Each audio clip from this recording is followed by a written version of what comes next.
É daqui, da Ilha de Paquetá, que parte para Minas Gerais a nossa primeira conversa sobre literatura e educação. Ela parte na garupa do Leitura Galopante, um projeto de incentivo à leitura que é cavalgado pela Livramento, uma contadora de histórias que carrega um livro na cabeça e que acredita piamente que ler liberta. Interessado nesse incrível brinquedo que é o livro e a leitura na sua dimensão mais ampla, o Leitura Galopante convida hoje o educador mineiro e grande brasileiro Tião Rocha, fundador e presidente do Centro Popular de Cultura e Desenvolvimento, o CPCD. Centro de Aprendizagem, criado em 1984 em Belo Horizonte, Minas Gerais, o CPCD nasce de uma mistura de teimosia, indignação e esperança, se lançando num primeiro desafio que foi o de criar uma escola embaixo de um pé de manga. Das primeiras experiências no Vale do Jequitinhonha, o trabalho foi se espalhando por mais de 20 localidades no Brasil, chegando a ser replicado em Moçambique e Guiné-Bissau. Em mais de 36 anos de existência, o CPCD já atendeu mais de 150 mil pessoas, além de vir formando cerca de 400 jovens agentes comunitários.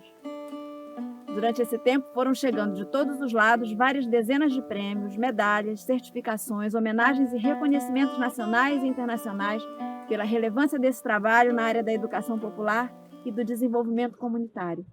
O Tião Rocha, hoje, é definido pela Avina e a Choca, fundações internacionais de grande importância na área, como um líder com alto potencial de impacto social. E que agora eu apresento usando o seu ótimo autorretrato. Antropólogo por formação acadêmica, educador popular por opção política, folclorista por necessidade, mineiro por sorte, atleticano por sina. Tião, seja muito bem-vindo e já pode chegar respondendo. Ler. Para que serve ler? Olá, Conceição. Muito obrigado pelo convite para participar desse vídeo do Leitura Galopante de Paquetá. É uma honra estar com vocês, né? E muito grato pelas palavras gentis, como fui apresentado. E você já anuncia com uma pergunta, né, muito provocativa, né? Ler, para que serve a leitura? Nós aprendemos com Paulo Freire que nós precisamos de fazer uma leitura do mundo, para a gente poder se inserir no mundo, para poder participar, para nos sentir membros dessa grande comunidade planetária, aprender a ler o mundo. E como é que a gente pode ler, né? A gente pode ler de todos os jeitos, né? Com os nossos olhares, com os nossos ouvidos, com os nossos olhos, com os nossos toques, né? São vários jeitos de se ler e se aprender o mundo. E a gente lê, fundamentalmente, né, é quando você vai ao encontro do outro. O outro pode ser uma paisagem, né, um pássaro, uma árvore, uma montanha, pode ser também, né, uma cidade, pode ser as construções, pode ser um monte de coisa, né? Tudo aquilo que você encontra estabelece uma relação de complementariedade. Outra forma de se ler, né, é ler através da leitura dos outros, aquilo que outros escreveram, ler o mundo, escrever e transformar isso em livros, né, em papéis, em vídeos, em música, né, em textos, em obras de arte. Você pode fazer isso. Mas nós estamos falando muito aqui da leitura, né, da literatura, né, do acesso aos livros. É um jeito da gente se encontrar com o outro e ver e ouvir a perspectiva do outro a partir do mundo que ele viu. E a gente aprende muito. Então isso é fundamental, essa leitura, da gente aprender o mundo a partir do nosso olhar, da nossa leitura e através da leitura que a gente faz que os outros fizeram. É por isso que a educação é uma equação onde 1 mais 1 é igual a 3. É o que eu sei, é o que o outro sabe e é aquilo que junto a gente construiu. Essa perspectiva, esse aprendizado que a gente pode ter, né, dos livros, das histórias, dos causos, seja da literatura oral, seja da literatura escrita, nos favorecem, né, maior acesso às vivências, às experiências e à cultura da humanidade. Por isso é fundamental, né? A gente não consegue viver sem ler. E somente as boas leituras é que nos permitem também boas alternativas, para a gente possa fazer bons caminhos, né, para encontrar melhores jeitos de viver uma vida melhor para nós e para os outros. É comum a gente ouvir falar que fulano é estudado, viajado e que tem muita cultura. É comum também ver projetos que querem levar a cultura para comunidades diagnosticadas por eles como carentes de cultura. Você diz que educação não é o que se leva, mas é o que se troca, e que a cultura é matéria-prima desse processo. E de que cultura que a gente está falando, Tião? Eu aprendi, a partir do trabalho, que educação e escolarização são coisas diferentes. Escolarização é um meio, educação é um fim. Nós nascemos e vivemos para 4 coisas: para ser livre, para ser feliz, para ser educado. A única coisa que nós precisamos de ter é saúde. Precisa de ter saúde. O resto nós precisamos de ser, nos realizarmos, do ponto de vista da nossa humanidade, né, da nossa capacidade, né, de ser, né, de se realizar. Então, se educação é o fim, o que é educação? Né? Educação é alguma coisa que só acontece no plural. Não existe educação no singular. Para que haja educação, são necessárias, no mínimo, 2 pessoas, né? O eu e o outro. E educação é aquilo que nós conseguimos trocar, né?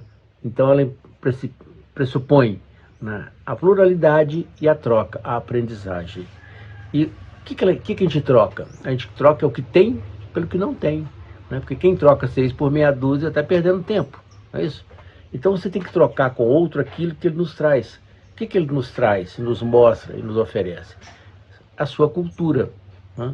Que nós a entendemos como os saberes, os fazeres e os quereres de uma pessoa.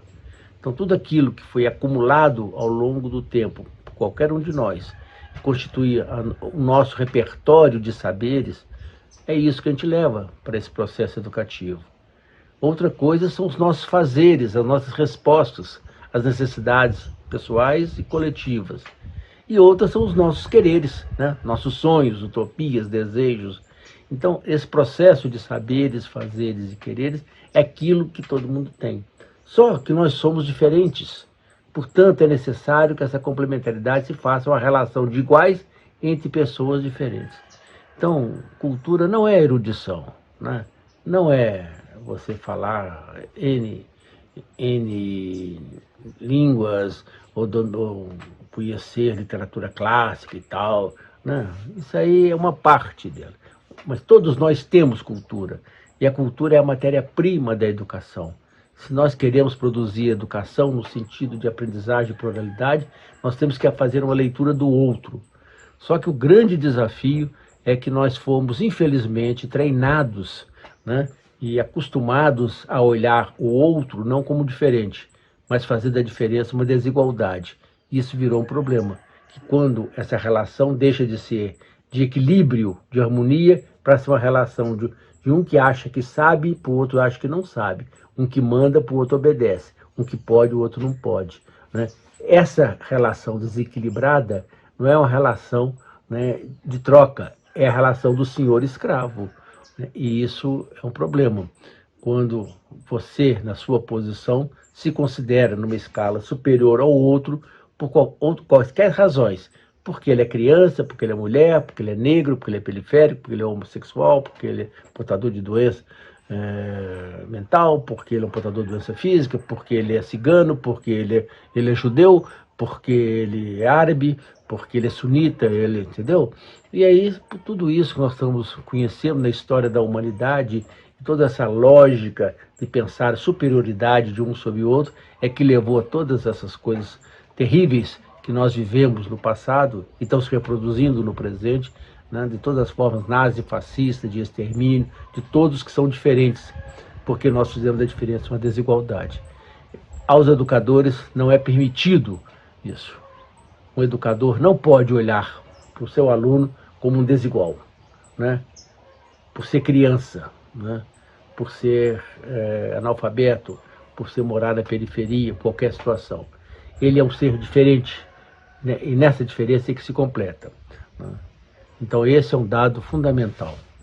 Então é um absurdo quando você escuta, e eu já escutei isso, uma diretora de escola dizendo assim, As crianças são como uma página em branco, onde devemos escrever um belo livro. Falei, meu Deus, onde é que é a porta de saída dessa escola, se uma diretora dessa escola considera as suas crianças páginas em branco? Ou seja, né, não conhece nada de criança, né? 7 anos de praia, 7 anos de vida, 7 anos de sabedoria, né? Ela tem outros saberes.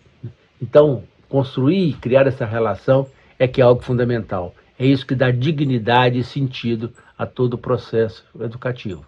E para fazer isso, você tem que aprender o outro, né? E aprender o outro é fazer uma leitura mais densa, mais significativa disso, né? Eu digo que um bom educador é aquele que no seu trabalho ele consegue fazer uma leitura tão boa do outro, dos seus alunos, né, por exemplo, que um dia ele é capaz de diferenciar piscadela de piscadela. Quer dizer, ele consegue ler nas entrelinhas, nos pequenos nadas, né, nos pequenos sinais, porque ele consegue fazer uma leitura densa, profunda, humana. E é isso que, quanto mais você fizer isso, quanto mais você se aproximar dessa possibilidade, melhor vai ser esse processo de complementariedade. Tião, você usa a palavra ensinagem numa oposição muito clara ao processo mais profundo e mais feliz da aprendizagem. E eu que sou apaixonada por educação, eu fico pensando por que é tão difícil para as instituições e também para a sociedade de maneira geral abrir mão da ensinagem. É a gente que não sabe ser feliz ou é arriscado permitir que a educação seja um processo de felicidade? Essa questão que você levanta, né, é um nó, todo o processo educacional que nós temos. É que, em geral, nós falamos em educação, mas pensamos, na prática, em escolarização. Você fala educação, mas você pensa em escolarização, né? Então, quando você escuta, se vamos fazer projetos educacionais, uma política de governo de educação, é construir escolas, é mexer com prédios, é numa lógica de construir um sistema que já está pronto, encaixotado, né, formatado, né, há muito tempo. Alguns estão tão formatados, né, que consideram a educação formal, que ela acaba ficando no formol, não é? Quer dizer, você tem que ter um formal de qualidade para conservar algo que já está vencido, né? Você mantém um cadáver durante muito tempo. Esse é um problema. Educação é um fim, escola é um meio, né? Um meio a serviço dos fins. Por que é difícil? Porque é muito mais fácil você pensar em ensinagem do que aprendizagem. É muito mais fácil você pensar numa lógica onde você constrói um modelo, né, com currículo, com grade, com matérias, né, tudo pré-determinado, né, acha que aquilo resolve o problema do outro, isso dá uma prepotência, né, extraordinária, e você prepara esse pacotaço e faz isso em escala. Quer dizer, uma escola que existe hoje no Brasil, né, de primeiro grau, ela é igual em todo lugar. Aí você leva ela tanto para o Rio de Janeiro, para São Paulo, para o interior de Minas, para o sertão onde eu trabalho, ou para a Amazônia. Quer dizer, só muda o CEP, né? Mas os conteúdos, a lógica, o sistema, o material, etc., é o mesmo. E parte-se de um princípio que é isso que serve para todo mundo, o que não é verdade, né? Porque é por isso que nós temos os êxodos, o abandono, né, o fracasso desse sistema, porque ele não produz, né, transformação, ele não faz do aluno algo melhor, porque ele não pensa no aluno, ele pensa nesse modelo, né, um que vem de cima para baixo e vem de forma autoritária, imposta, etc, etc. Então é mais cômodo, né? É mais barato, inclusive, né? Você produz um modelo e reproduz a sua caixinha. Quebrar esse modelo significa começar a quebrar essas estruturas, as internas da escola, essa lógica, né, que tudo se aprende em determinado tempo de 50 minutos, que é uma maluquice, né? Que você tem que trabalhar com um monte de conteúdos que não se complementam, né? E aí você vai criando uma lógica que ela existe por si mesmo, ela não depende dos alunos, né? Depende de você construir aquele modelo e acreditar que aquilo funciona, né? Quem é que disse que você aprende em 50 minutos? Cada um tem um tempo e um ritmo de aprendizado. Aprender o tempo e o ritmo de cada aluno é fundamental. Isso não se dá dentro dessa lógica, só se dá nesse processo, né? Outra coisa, né, é pensar que é fazer essa grade de coisas, né? que você vai estabelecendo uma linha de ensinagem. É por isso que a escola, né, ela se parece muito mais ou com uma fábrica, como linha de produção, né, ou um quartel, onde é uma hierarquia de pessoas que mandam, que têm poder, né, e repassam, ou vira uma cadeia, que ela é fechada, as pessoas não abrem, ou é um hospício, né? Quer dizer, vira uma maluquice, porque começa a falar de coisas que não tem nada a ver com a vida do aluno, com a necessidade dele, com o momento que ele vive, nem com o que ele deseja. Então, esse é um grande desafio, né? Quebrar essa lógica, esse paradigma, é buscar novos caminhos. Eu acho que buscar esses caminhos é ir ao encontro da comunidade, é fazer com que a escola um dia não precise mais de portas, nem de muros, entendeu? Que ela está aberta, ela convive integralmente com a comunidade onde ela está inserida, onde todos estejam envolvidos nesse processo. É muito forte no seu trabalho a presença do provérbio africano que diz que para educar uma criança precisa uma aldeia inteira. Mas como é que se junta essa aldeia? Na prática, como é que alguém que tem que lutar pela sobrevivência diariamente vai conseguir meios para oferecer seu tempo para ser um educador na sua comunidade? Como é que é essa mágica? Essa questão eu acho muitíssimo importante para mim. Eu trabalhei durante muitos anos na África, principalmente em Moçambique. Durante 9 anos, nós trabalhamos na formação de educadores que trabalhavam com as crianças e os jovens que viviam nos campos de refugiados de guerra. Foi um processo de grande aprendizado, porque foi necessário tirar, né, ficar livre, né, desocupar espaço das coisas que eu tinha e que levava para poder entender, estar aberto a conviver naquela outra realidade, né? Nada do que eu falava, do que eu pensava até então, funcionava, porque eu não tinha uma compreensão, uma leitura densa, significativa do que se vivia em Moçambique, né? E uma das coisas mais importantes que eu tive ali é de aprender por que Moçambique estava entre os 3 piores países do mundo na escala, né, do desenvolvimento humano, né, já estava lá na 3ª divisão, e era considerado um país onde o índice de mortalidade, etc., era muito grande. E aí eu percebi que lá, né, se falava muito da fome, mas o que mais matava em Moçambique não era a fome de alimentos, né? As pessoas morriam mais de uma outra doença que era invisível aos olhos da maioria, né? E eu tive que aprender a fazer essa leitura, fazer oftalmologia social, fazer exame de fundo de olho para perceber os meninos e meninas, os jovens, né, que sofriam de melancolia. Essa era a grande doença naquele país.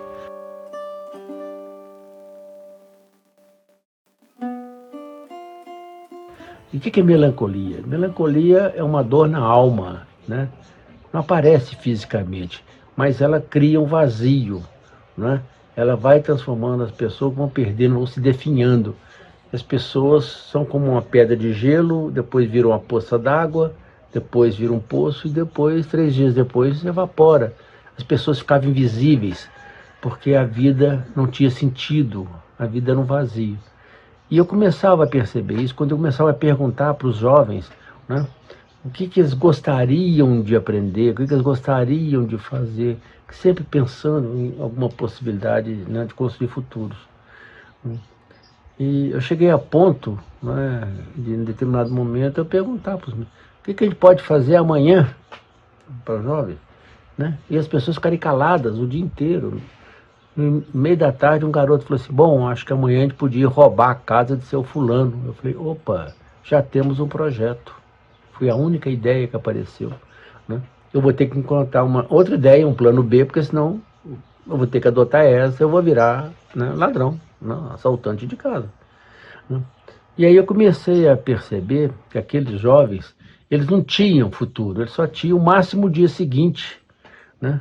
O amanhã deles era o dia seguinte. E aí aquilo começou a me provocar, a buscar entender. Um dia perguntei para um jovem, companheiro, mas por que você sai de casa, né? Quando você levanta, o que você faz? O que você pensa? Ele fala, olha, quando eu levanto cedo, a única coisa que eu penso é ir encontrar o meu carril. Falei, carril? Mas carril é pimenta, né? É tempero. Eu falei, eu vou buscar a minha pimenta, vou buscar um sabor para a minha vida, vou buscar alguma coisa que dê algum gosto, algum paladar, né? Algum sentido na vida. Então, cada dia ele saía em busca disso, né? Porque a vida não se estendia mais do que isso. Então não adiantava você anunciar futuros. Né? Quando eu falava assim, no meio de uma roda de jovens, quem aqui que já pensou em ser papa? Eu nem tinha ideia. Ou ganhar o Prêmio Nobel da Paz, ou ser o secretário-geral das Nações Unidas, né? Ou descobrir a vacina, né? Contra a AIDS, qualquer coisa. Não, era tão longe, né? Tão distante, porque eles viviam só aquele momentozinho. Então isso era a maioria.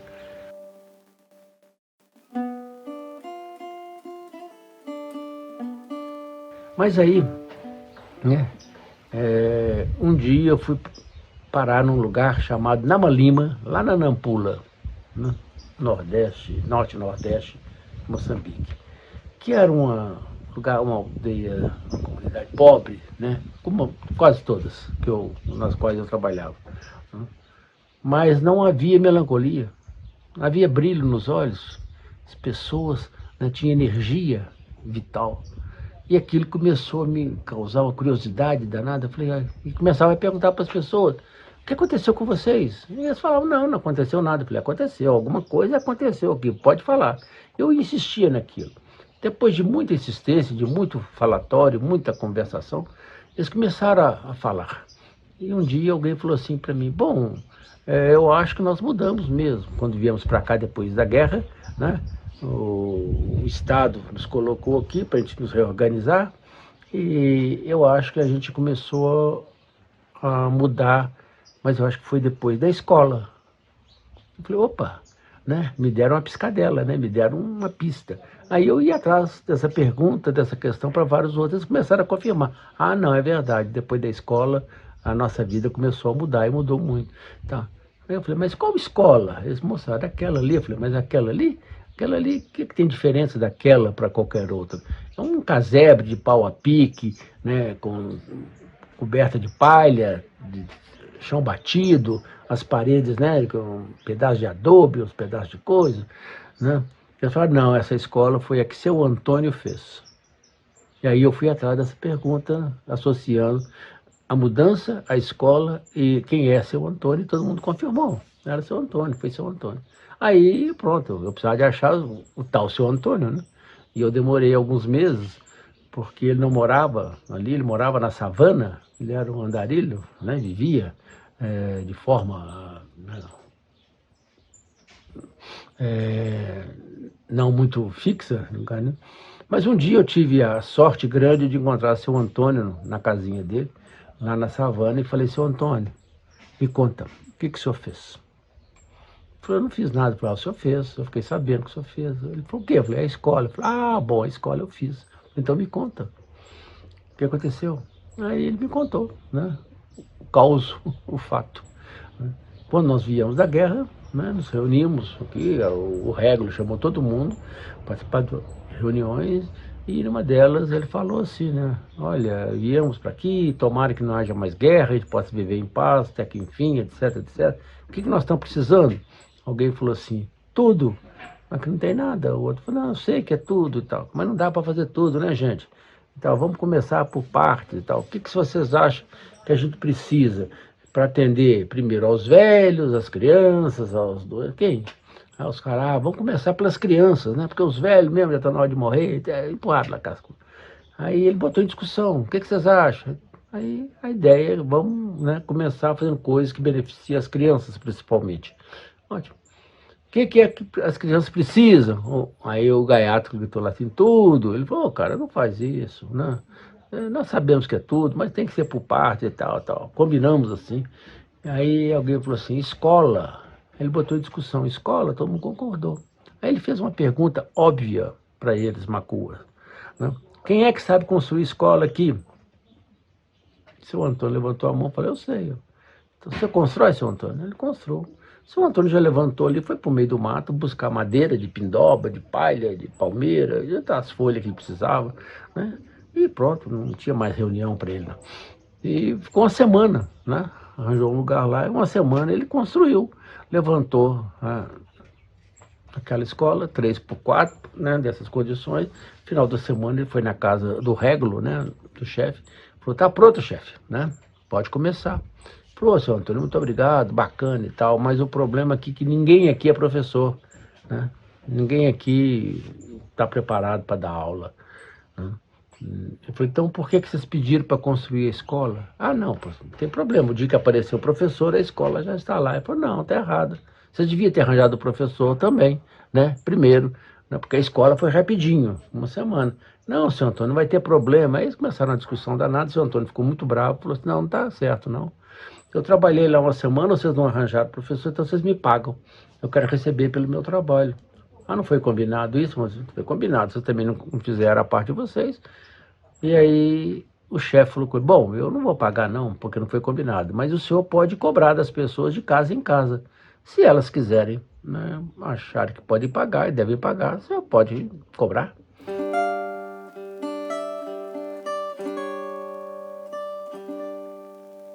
Ele foi de casa em casa daquela comunidade, batia na porta com uma pergunta, o que você sabe fazer? As pessoas respondiam, bom, eu sei torrar castanha de caju. Eu falei, bom, então você vai ensinar lá na escola durante uma semana como é que faz isso. E a senhora, eu sei fazer machamba. Machamba é roça, né? Horta. Então a senhora vai, uma semana, vai ensinar o povo lá. E o senhor, né? Eu sei fazer tijolo. E a senhora, eu sei fazer capulana, tecido de pano, uma semana. Então ele pegou todos os adultos, né, daquela comunidade, cobrou deles, naquilo que eles sabiam fazer, uma semana ele ia ensinar na escola, porque ele gastou uma semana para fazer aquilo que ele também sabia fazer. Todo mundo concordou, né, um preço justo, chumbo trocado não dói. Eu falei, só isso, Antônio. Eu falei, o senhor já percebeu? Né? Eu falei, não, eu passo de longe assim, sempre tem um movimento danado, sempre tem gente lá e tal, né? E eu comecei a observar e acompanhar. Aquela escola nunca mais fechou as portas. Ela funcionava todos os dias, inclusive aos fins de semana. Um dia apareceu uma professora com os livrinhos debaixo do braço.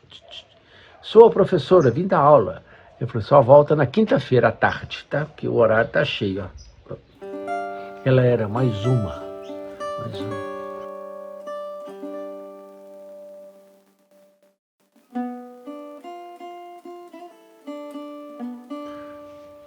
Eu perguntei para o senhor Antônio, né, só tinha ideia do que o senhor estava fazendo?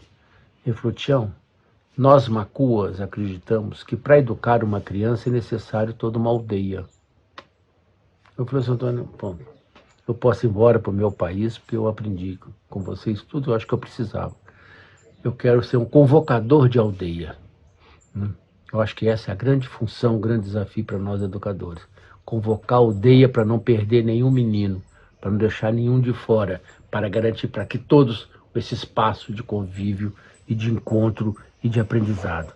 Então, quando se fala, né, quando eu falo dessa questão da aldeia, de juntar as pessoas, é trazer as pessoas para aquilo que elas sabem, aquilo que elas têm, né? Que a sua cultura, seus fazeres, seus saberes, seus quereres, colocar isso à disposição do coletivo, né, para criar essa relação, né, de troca, de aprendizado coletivo, né? Então, mesmo nos lugares, né, mais difíceis, com maiores índices, né, de miserabilidade, de pobreza, onde a luta, como você fala, da sobrevivência, essa coisa que afeta, as pessoas precisam umas das outras. E quando ela vê essa possibilidade de estabelecer, né, esse convívio, né, e esse coletivo se junta, as coisas melhoram, né? E quando essa energia é levada por uma causa, a transformação acontece. Então, eu acho que nós estamos vivendo isso, né? Os lugares mais carentes desse país e do mundo, que estão vivendo todas as agruras, né, dessa pandemia, a gente percebe que existe uma coisa da empatia e da solidariedade que tem sido determinante para isso. E se a gente junta a solidariedade, né, de uns, o lado luminoso, e vai juntando esses pontos luminosos, nós vamos produzir energia, calor, luz e transformação. E é isso que eu aprendi a fazer. Eu fico muito feliz com isso, por várias razões. Primeiro que eu faço isso há mais de 30 anos. E depois de, 30 e tantos anos, né, eu escuto o Papa Francisco, que para mim é a autoridade maior que esse mundo tem, né? Ele no 2020, ele estava convidando todas as lideranças religiosas e políticas do mundo, né, para uma grande reunião que seria em maio do ano passado, em Roma, para discutir educação, uma educação do planeta, né, uma nova educação, um novo sentido de educação para o mundo que nós estamos precisando. Isso antes da pandemia. E ele começava o convite dele usando esse princípio Makua, né? Que para educar uma criança é necessário toda uma aldeia. Eu falo que bom, né? Que bom que esse princípio continua não só aplicado, né, onde nós estamos, no Vale do Jequitinhonha, lá no Maranhão, né, em vários lugares, em São Paulo, na periferia, ou na região de Mariana, por onde a gente passa, que é convocar a aldeia, mas a gente ouve também que essa liderança maior no mundo de hoje também está convocando a aldeia para a gente cuidar, né, de todas as crianças, para não perder ninguém, para não deixar ninguém de fora. Crianças, jovens, adultos, todos nós, né? A gente cuidar da nossa casa, né, da nossa casa mãe, da nossa casa irmã, que chama a Mãe Terra, a Irmã Terra, né? É por isso que é tão fundamental a gente trabalhar a partir dos princípios da Carta da Terra. Eu gostei muito de ouvir você falar que é preciso pensar grande, fazer pequeno e fazer sempre. Então eu queria muito ouvir você contar 1 ou 2 episódios marcantes que tenham confirmado para você o acerto desse rumo.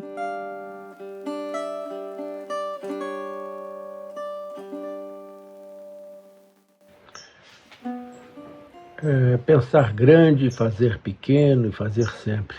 Essa é uma ideia muito boa. É um princípio que todos nós deveríamos adotar nas nossas vidas. Quando eu fui trabalhar em Curvelo, né, no interior de Minas, no início do CPCD, eu estava diante de um desafio. Havia escolas de menos e meninos de mais. Uma criançada enorme. Mas não havia escolas para todo mundo. Nas comunidades, nos bairros, na periferia, na zona rural. E quando havia escolas, os meninos entravam, mas não permaneciam. A escola os expulsava muito rapidamente. E aquilo começou a me angustiar, né? Como é que a gente faz, né? As crianças crescem, um instantinho ficam adultos. Elas não vão ficar esperando, parada no tempo, esperando que o Estado, o prefeito, ou quem seja, que seja o responsável por esse processo, construa as escolas. E um dia eu estava no programa de rádio da cidade e eu levantei a seguinte questão, né? Se era possível fazer educação sem escola, ou se era possível a gente fazer boa educação debaixo de um pé de manga, que havia tantos naquela cidade, né? E no final do programa, a repórter falou assim, e a resposta é isso? Eu falei, não sei, mas se os seus ouvintes quiserem me ajudar.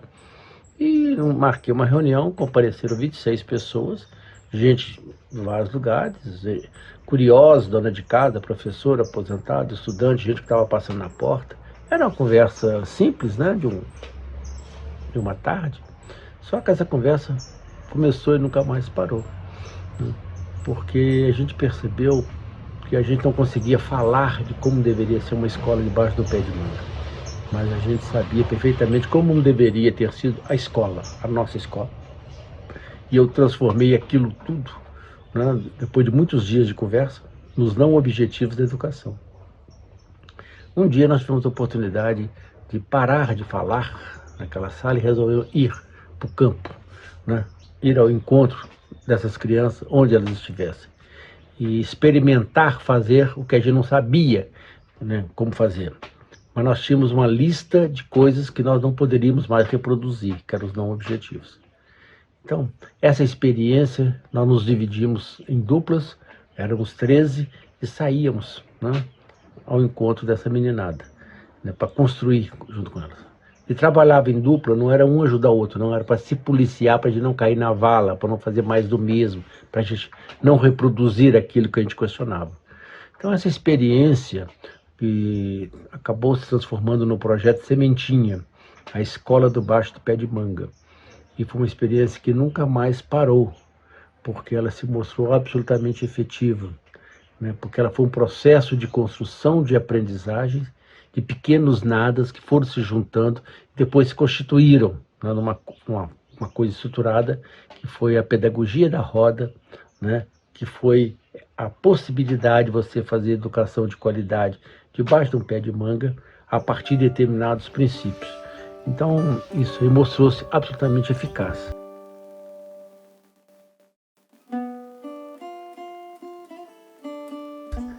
Assim, uma outra questão, uma outra pergunta que nós nos fizemos em seguida, alguns anos depois, é se os meninos e meninas podem aprender tudo que precisam aprender brincando, ou se a escola tem que ser o serviço militar obrigatório aos 7 anos, né? Depois passou para os 6.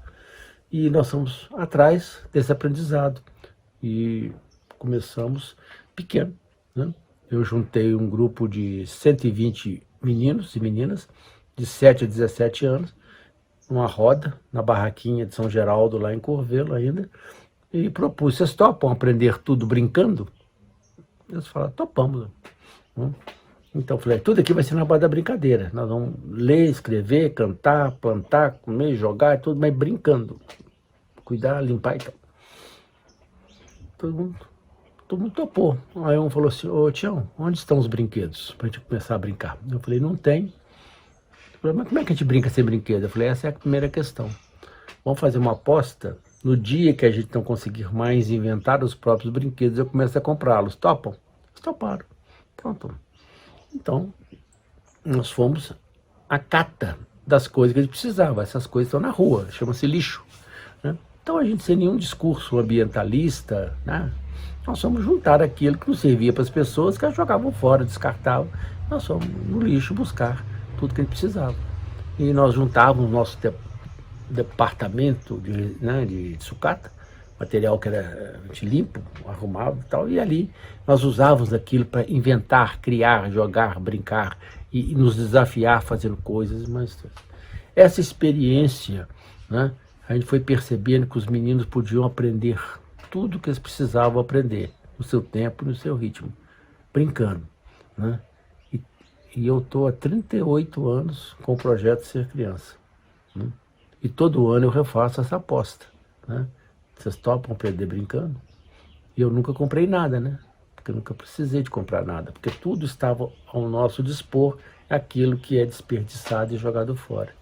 Então, uma experiência pequena que começou em Corvelo, depois se expandiu para o Vale do São Francisco, foi para o Vale do Jequitinhonha, e de repente ganhou todos os prêmios nacionais e internacionais, foi o primeiro prêmio Itaú Unicef, constituiu uma outra pedagogia, né, que é a pedagogia do brinquedo, e aí a gente percebeu que os meninos podem aprender brincando, né? Então, esses exemplos, e mais outros, uma quantidade de outros que eu poderia dizer para vocês, de experimentos que começaram pequeno, cresceram, porque foram sistematizados, avaliados, monitorados, né? Porque a gente precisava ter uma validação do significado deles, e também foram colocados numa escala, mas eles faziam parte de um pensamento, né, grandioso, né? Quer dizer, não era só para aqueles meninos de Corvelo, do Jequitinhonha, ou lá de Porto Seguro, não. É para toda e qualquer criança, em qualquer parte do mundo, ela pode fazer isso. É possível que seja assim, que a escola pode ser boa, alegre, que tenha a cara muito mais de um parque de diversões, né? E aí você coloca indicadores nesse aspecto. Será que nós podemos construir uma escola tão boa, mas tão boa, que os professores, alunos e funcionários queiram e exijam aulas aos sábados, domingos e feriados, né? Quer dizer, esse é a escola ideal, né? Um lugar que você tem prazer de ir, porque você vai ao encontro do outro, né? E porque ali é o espaço de troca permanente de aprendizado. Então, acho que a gente nunca pode perder a dimensão da amplitude dos nossos desafios. Eu digo hoje que eu sou movido por causas, né? Causas essas que mobilizam essa aldeia para caminhar numa direção onde nós precisamos chegar todo mundo junto, né? Então, eu tenho uma causa, por exemplo, que é de tirar todos os meninos do analfabetismo, né, em Araçuaí, ou de reduzir a mortalidade infantil neonatal em 17 cidades do Maranhão, né, que era um negócio, um grande desafio, mas era grande, e nós começamos pequeno, mas depois fomos crescendo, mas a gente envolveu uma quantidade enorme de pessoas. Eu acho que funciona assim, né? E eu acho que a educação é que cumpre essa função, né? Essa razão de existir. Tião, o Leitura Galopante aposta numa relação profunda entre a oralidade e a literatura, entre o que se conta com a voz e o que se lê com os olhos. E eu vi que a leitura e a contação de história ocupam um espaço importante no teu projeto de educação popular. Conta como é que rolam essas atividades lá no CPCD. Essa questão da oralidade da literatura, né, eu acho que isso faz parte dessa mesma compreensão de leitura do mundo, como falávamos lá nas questões anteriores. A gente perceber de como é que as pessoas fazem essa leitura, como é que elas refletem isso, né? Eu acho que toda criança, ela lê o mundo do lugar onde ela está. Todo jovem lê o mundo a partir do lugar onde está. Eu aprendi que isso aí, para mim, era algo fundamental nessa lógica, né? Que aprender o outro é aprender o ponto de vista do outro. E o que é o ponto de vista? É a vista a partir de um ponto, né? Não tem nada mais óbvio do que isso. E do ponto que eu ocupo no universo, a minha visão é única, né? Porque ninguém consegue ocupar, né, dois espaços ao mesmo tempo. A física não permite. Mas do lugar onde eu estou, do lugar onde você está, você consegue fazer uma leitura. Quando é que essa leitura vai ser mais completa? É quando a gente puder completar a nossa visão de mundo, a minha com a sua, e a gente fazer uma leitura mais ampla, né? Então, se isso é assim, né, a literatura são os vários pontos de vista, as vistas a partir de uns pontos. Assim como a expressão oral, a oralidade, né, o texto não escrito, mas falado, declamado, cantado, musicado, que seja, ele também tem essa perspectiva significativa, né? Então, eu acho que eles se completam, são fundamentais. Eu sou apaixonado pela obra do Guimarães Rosa, né? Literalmente apaixonado. E o livro do Guimarães Rosa, O Grande Sertão Veredas, que eu já li umas quase 40 vezes, fica do lado da minha cabeceira, que eu tenho que ler ele sempre. E leio ele de vários aspectos, né? Pulando página, pegando o princípio ao fim, já li, marcando de várias cores, porque cada vez que eu leio, eu apreendo coisas, eu faço uma leitura daquilo, eu tenho, né, uma interpretação muito grande. E se você observar o que é o Grande Sertão Veredas, é história oral, né? Tem um personagem só, é o Riobaldo, né, falando para uma outra pessoa que a gente não sabe quem é, que não aparece, ele contando a sua trajetória, as suas experiências, toda a sua saga de vida. Fantástico. Então, naquelas mais de 600 páginas, né, você tem uma pessoa falando consigo mesmo e falando com o outro, né? E as pessoas, quando leem Guimarães Rosa e leem O Grande Sertão, eles falam, não entendi, né? Difícil, eu comecei as 10 primeiras páginas não entendi nada. Eu falei, calma, leia. Uma hora você vai entender, passa as 10 primeiras, 20 primeiras. Mais do que isso, você quer entender mesmo? Leia em voz alta, escute o que você está lendo, porque aquilo ali é oralidade, aquilo ali é sonoro, existe musicalidade, cada palavra daquela ali não só tem um sentido, ela se constrói dentro de um cenário. Então, para mim, é o melhor exemplo dessa possibilidade, né? Por isso que, para mim, é o maior autor, né, brasileiro de todos os tempos.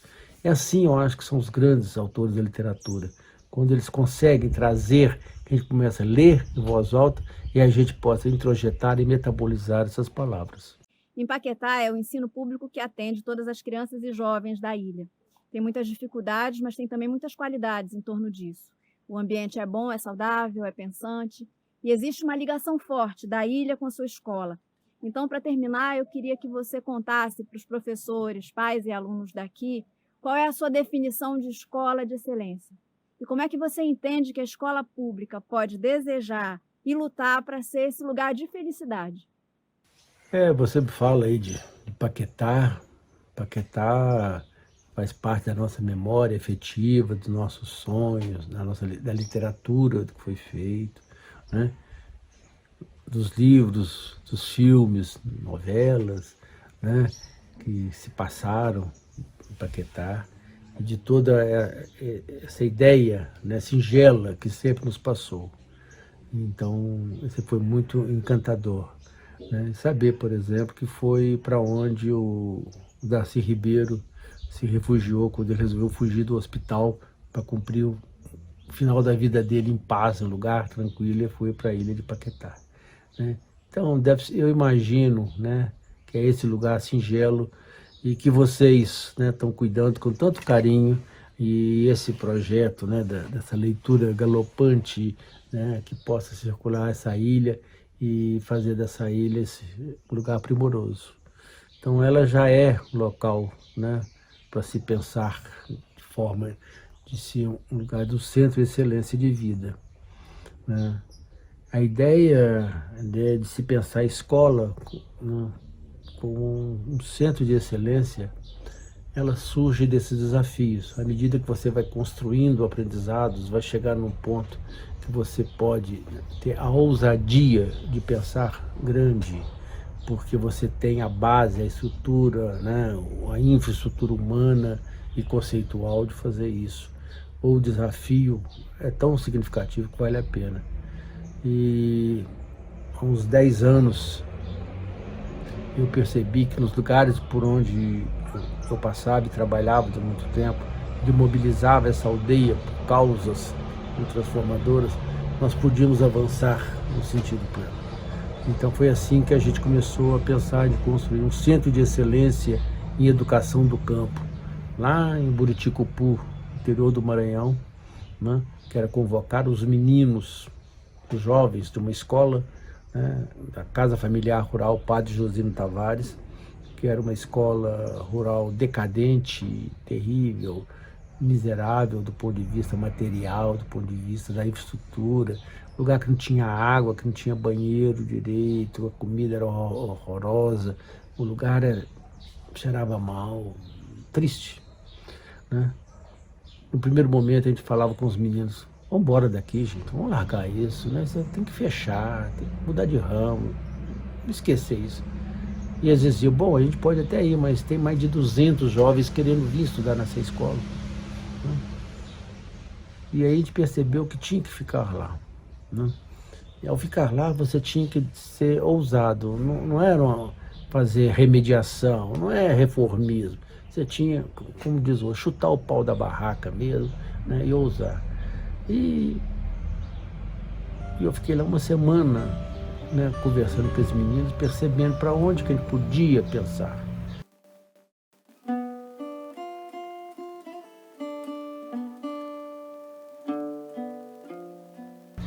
Um belo dia eu propus para eles: esse lugar aqui não tem nada, vocês não vão embora daqui, vocês não sabem nem para onde ir, né? Vocês estão que nem Alice no País das Maravilhas, como não sabem para onde ir, qualquer caminho serve, então vocês estão perdidos, né? Vocês sabem plantar? Sabemos, mas não plantam, né? Porque eu não vejo nada aqui, a escola não produz nada. Vocês topam plantar? Eles falaram: topamos. O quê? Eu falei: bom, eu quero que vocês plantem para mim 10.000 árvores, né? Porque eu quero plantar nessa cidade 10.000 árvores em 10 minutos. Eles me olharam assim: mas não tem jeito. Eu falei: se eu gastar mais que 10 minutos para plantar 10.000 árvores aqui em Bom Jesus da Selva, eu nunca mais volto aqui. Vocês topam ou não topam? Essa é a questão. Vocês aceitam ou não aceitam o desafio? Eles aceitaram. Eles não tinham muita escapatória, não. Eles estavam no meio do nada, né, provavelmente. E nós começamos. Não gastamos um dia, né? Gastamos 10 meses. Né? A semente, as mudinhas que levaram para o viveiro, construir uma geodésica, as mudinhas vão crescendo, fazer transposição, né, planta maior, guardar, e juntando e acumulando ali frutíferas e plantas nativas, etc, etc. Um dia nós tínhamos naquele espaço mais de 5.000 mudas. Mas ainda é pouco, eu preciso de 10. Então nós vamos pedir para os vizinhos e vamos coletando aqueles sementes e mudas e tal, e eles foram plantando.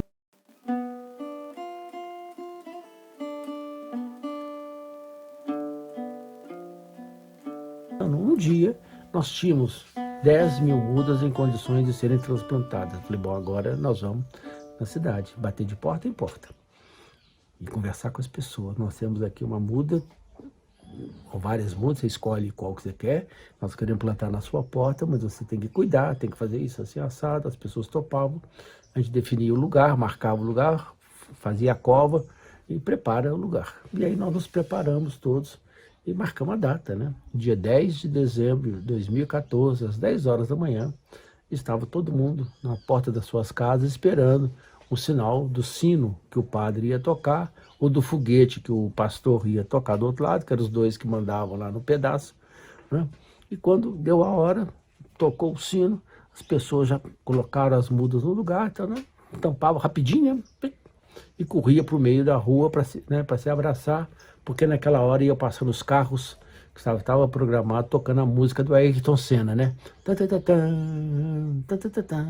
Pronto, foi uma festa, né? Naquele dia, em menos de 10 minutos, nós plantamos 10.000 árvores. Mais de 9.000 pessoas estiveram participando desse evento. Portanto, a gente percebeu que a gente podia, né, ir para o Guinness Book, e os jovens queriam aparecer no Fantástico da TV Mirante, e isso aconteceu. A prefeita da cidade, que nunca tinha plantado nenhuma árvore, foi ganhar um prêmio lá na Foz do Iguaçu, de defensora do meio ambiente. Ele pode ganhar todos os prêmios se quiser. Mas o que eu queria era o dia seguinte, era o dia 11. Era ver os jovens, olhar nos olhos deles e ver a expressão do seu olhar, né? Alegria, os olhos pulavam. E eles falavam assim, Tião, e agora? O que a gente pode fazer? Eu falei, cara, quem planta 10.000 árvores em 10 minutos, faz qualquer coisa.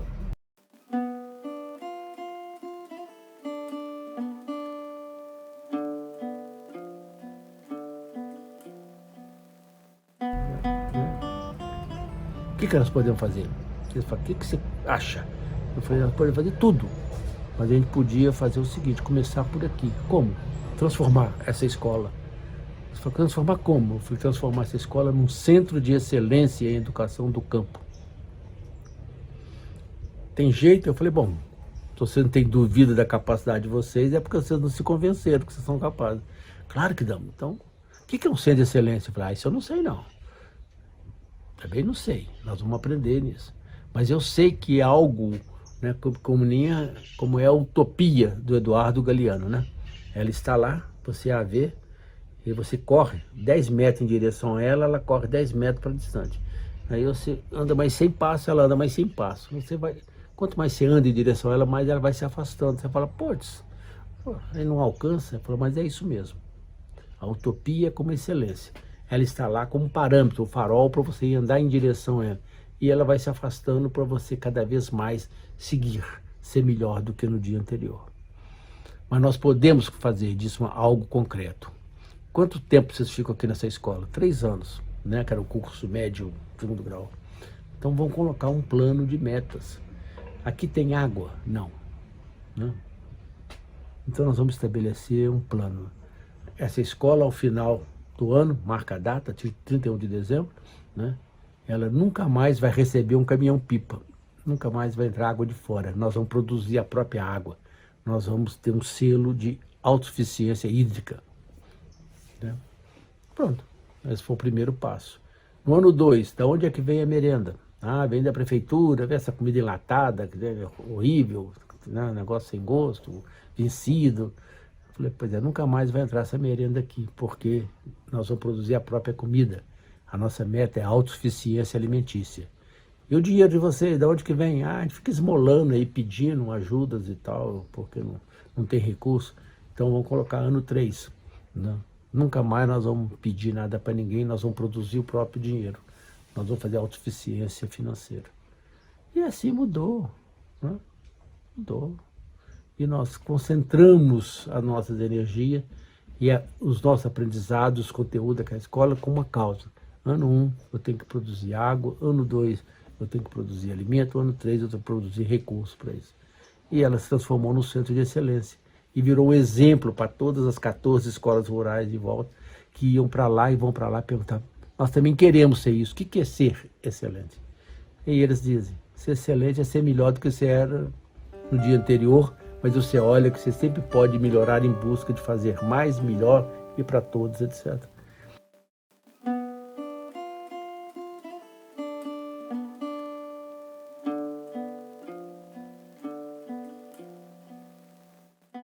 E aí você levanta a questão: a escola pública pode fazer isso?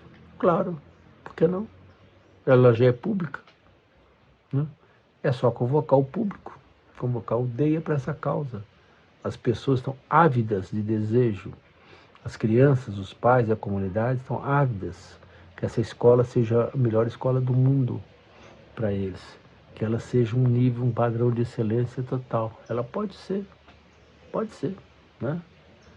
Mas ela tem que construir um passo. Como é que se faz isso, né, nas escolas, de maneira geral? Eu tenho algumas sugestões. Se ela quer ser um centro de excelência, para mim, toda escola, toda escola pública, ela deveria, né, se construir seus conteúdos, suas pedagogias, suas matérias, todo o seu processo, né, de ensinagem, a partir da Carta da Terra.